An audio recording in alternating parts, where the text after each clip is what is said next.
Hey guys, welcome back to Clownfish TV. This is Kneon. I'm not here with Geeky Sparkles in this video, but I'm going to talk about Square-Enix. We got some gaming news for you. Square-Enix is laying off its Western developers after they bled out a lot of money on games like Forspoken, right? They're getting rid of their Western developers, and they're also not going to be Sony exclusive anymore. They're actually going to join the glorious PC master race, is what it sounds like. We're going to talk about this.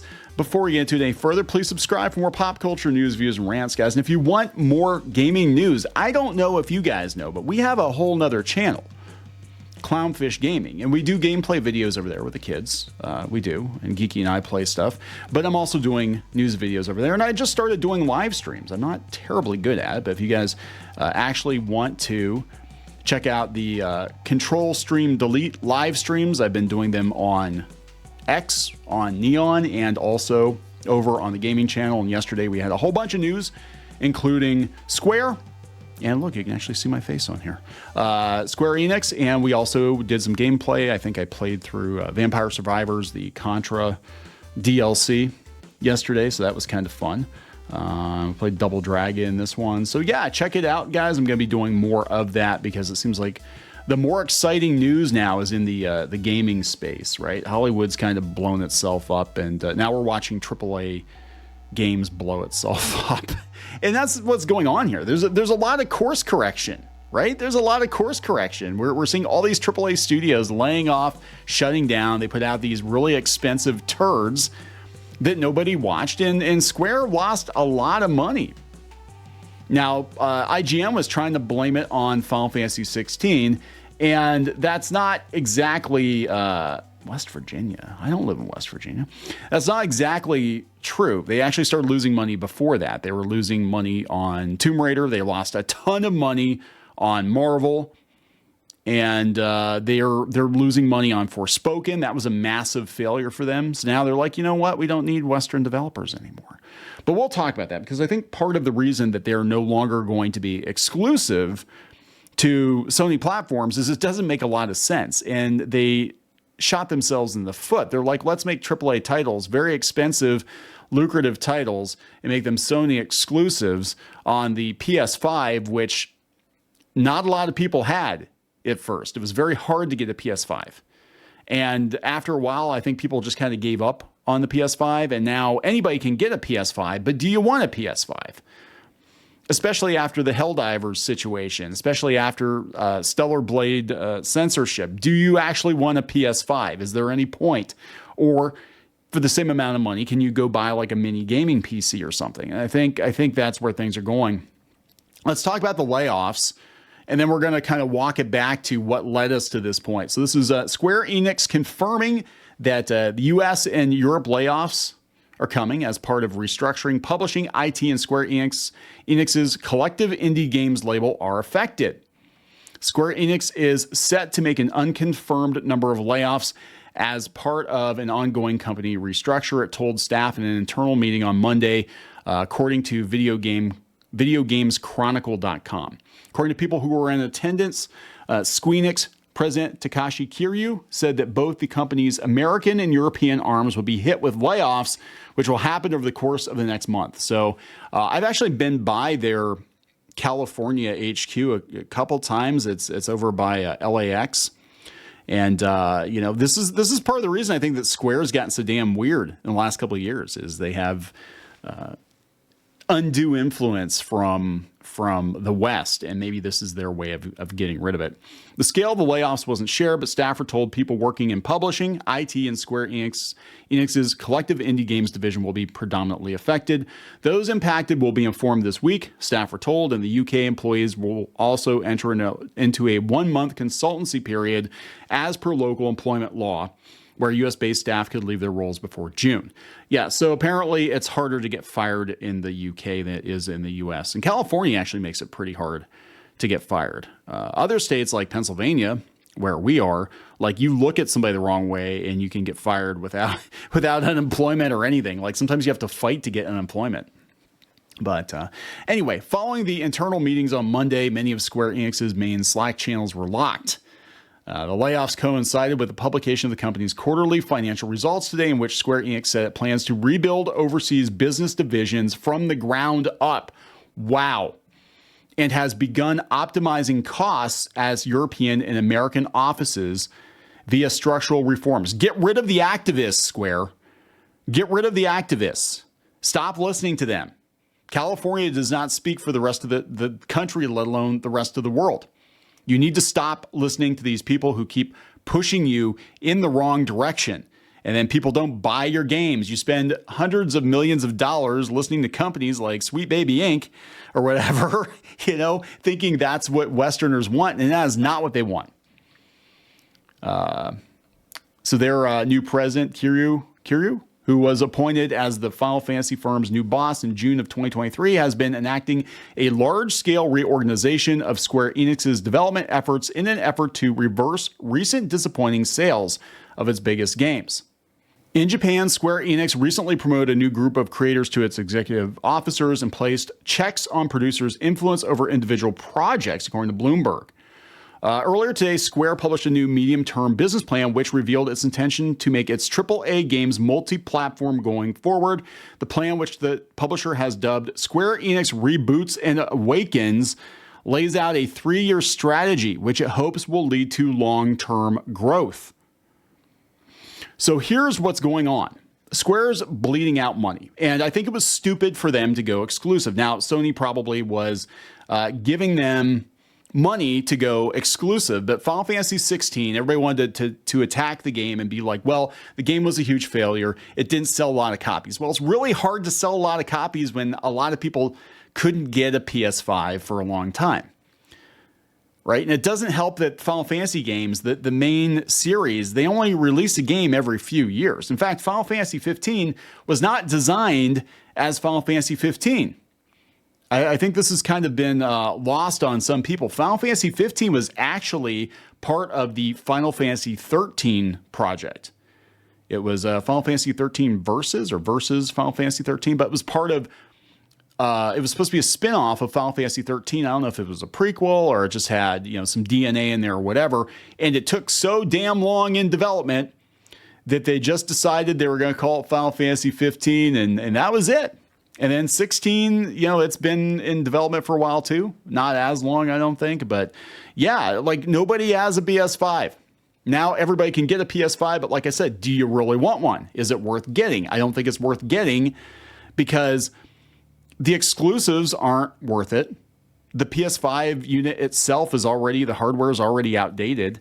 And Sony's censorship. I think Sony's censorship more than anything is a reason to avoid a PlayStation console. And we're seeing this exact same scenario happening in the Xbox space too, where they're shutting down studios. Basically, the money has run out. Gamers are speaking up and they want PC. I'm telling you, but what it's going to look like going forward, it's going to be the glorious PC master race and also Nintendo. That's basically it. Because that's all you need. Now, do I think things are going to get weird with Valve if everybody jumps ship to Steam and uses the gaming PC as their primary console or whatever? Yeah, probably. I mean, it's, Sony used to be the alternative to Nintendo. Nintendo used to be censor happy. Sony was the alternative back in the 90s. And then now Sony is, I could argue, worse than Nintendo when it comes to censorship, which is so weird.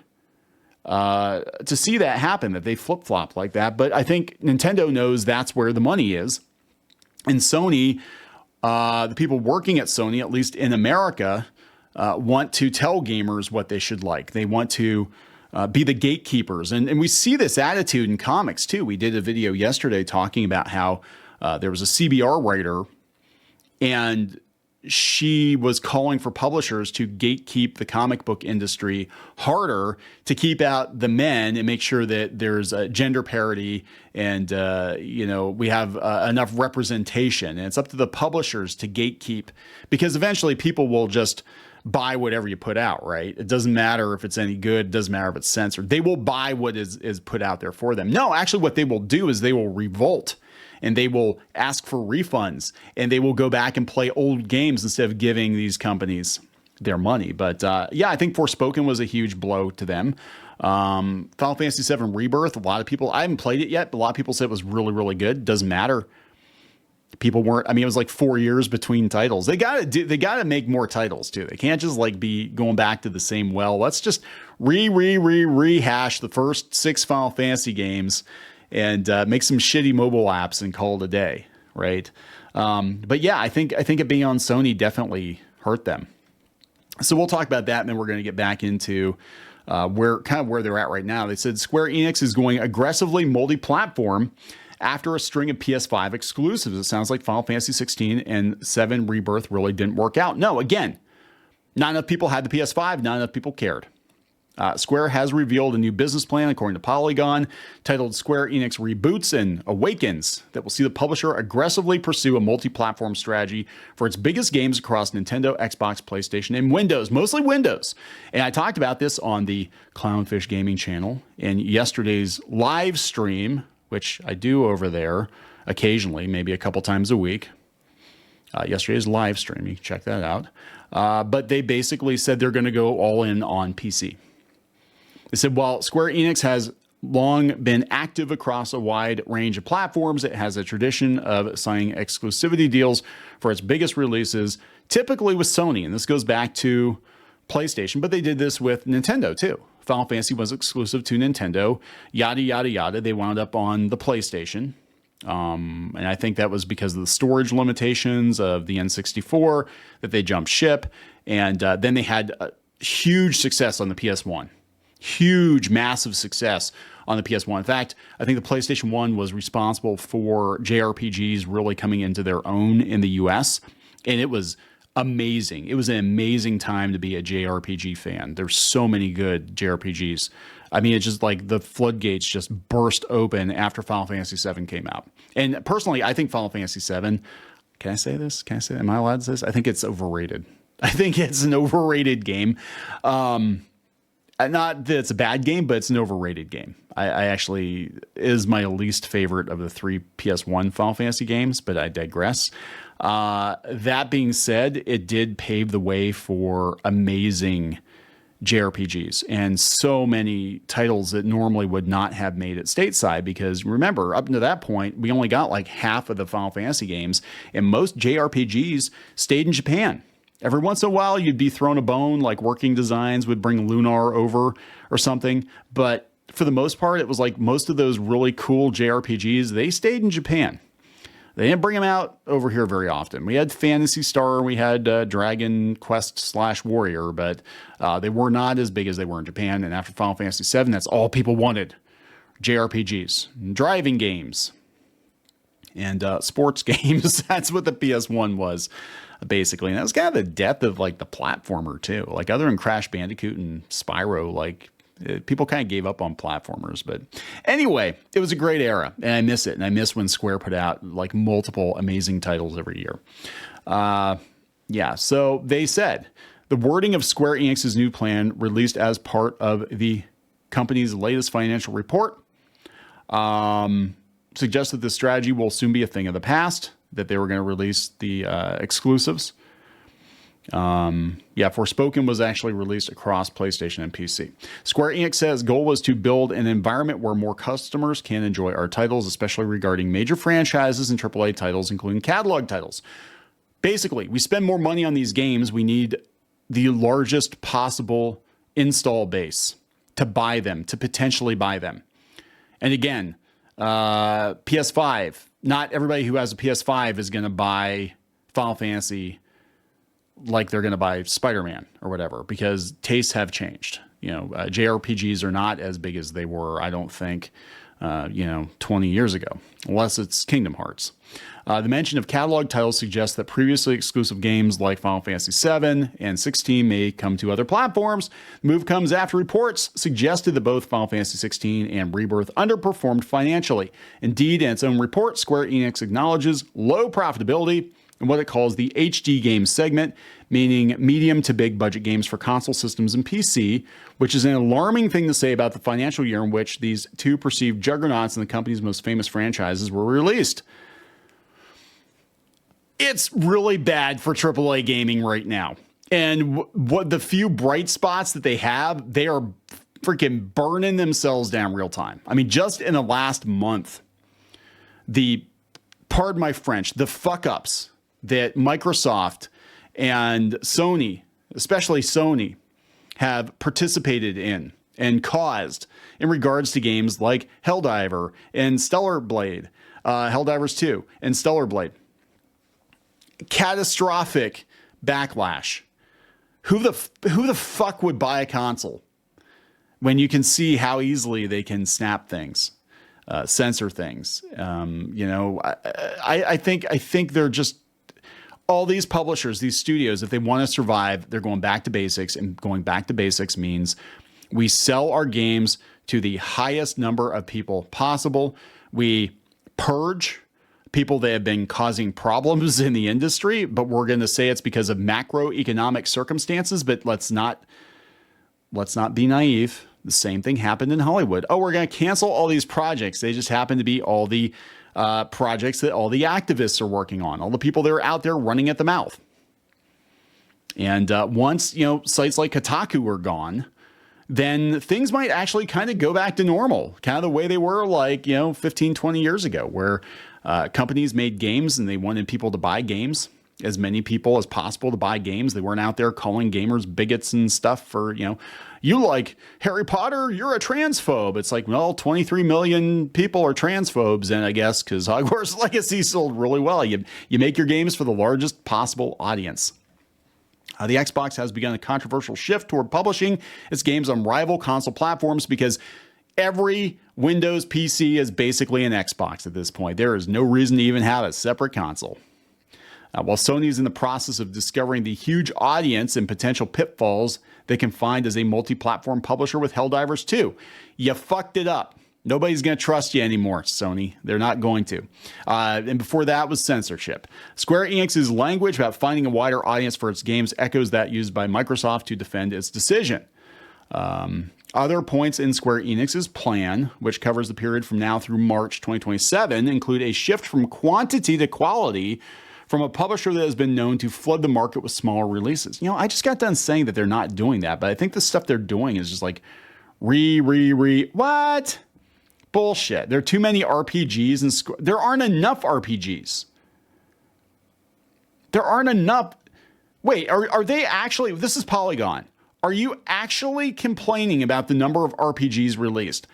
I would argue that there's nowhere near enough RPGs being released compared to what Square used to do. Like the Summer of Adventure, Google it, because I have a feeling that these people are way too young to actually remember it.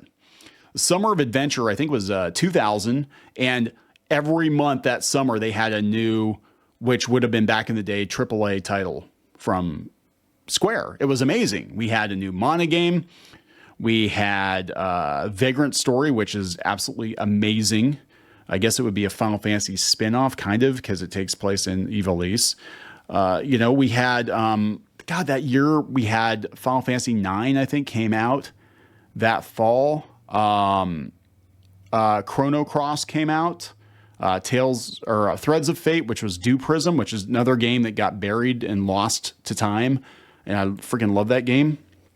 So we had, just in 1 year, they probably released like 8 really good RPGs, if I'm remembering correctly. And that was in 2000. And then, 98, 99, we had, Parasite Eve, we had Front Mission, we had Tabal, which is a fighting game. That was actually pretty fun.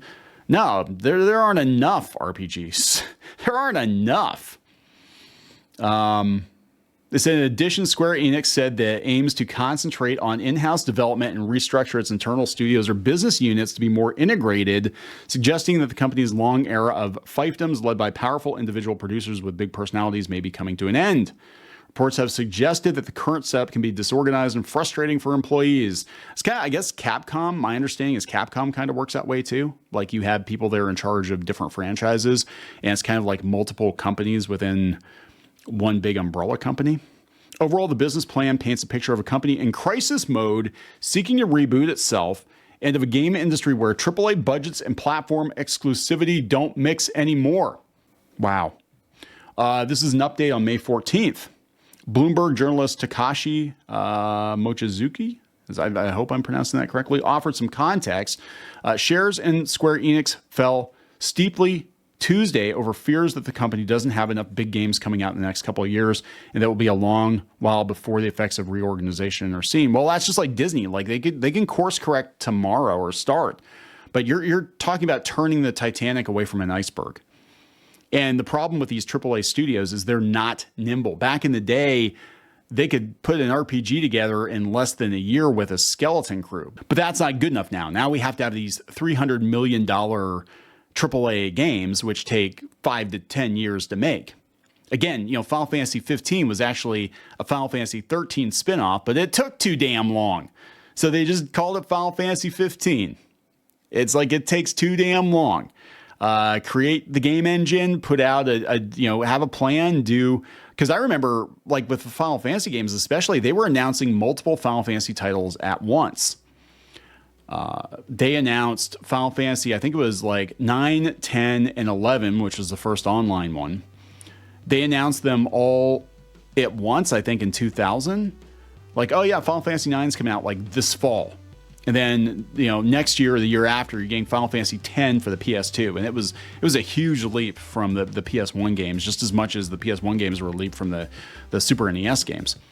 And then, oh yeah, we're doing an online Final Fantasy 2. Like, that's the way to do it. Let people, like, you need to have all these titles kind of on deck, but what they're doing is, I think they're waiting to see how the title performs before they greenlight another one, or if they have to, change it up or whatever. But, I mean, we're talking like 5 years between releases. I would love to see a new, good Final Fantasy game every other year. Single player, but it's just things have changed. It's a very different landscape than it was back then. But good luck with that. My biggest takeaway is Western Square Enix staff not bringing it. It's too bloated. Everything's too bloated. We made bad decisions. We gambled on games like Marvel. We gambled on games like Forspoken, and it bit us in the ass. And we went all in on Sony, and Sony's exclusivity bit us in the ass. So now we're going to course correct. And this is the through line with everything that's been going on in the AAA gaming space over the last year, is we're course correcting. Course correcting, we made a lot of really stupid decisions, and it's all bit us in the ass. And if we want to survive, we're going to have to go back to making games that gamers actually want to play.